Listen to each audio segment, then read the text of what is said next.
Komisi Pemilihan Umum KPU Kabupaten Buleleng gelar rapat evaluasi anggota Badan Ad Hoc Pilkada serentak tahun 2024.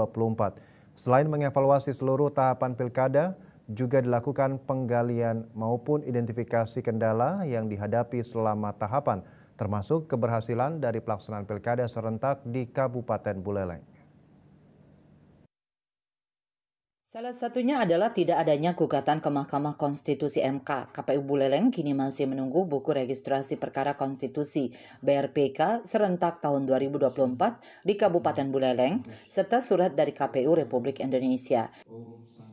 Pilkada, penyelenggaraan tahapan pilkada serentak tahun 2024 Kabupaten Buleleng ini adalah penyelenggaraan yang boleh dikatakan paling baik, paling sesuai dengan aturan yang berlaku, sehingga kita tidak mengalami permasalahan yang berarti dalam pelaksanaan pilkada.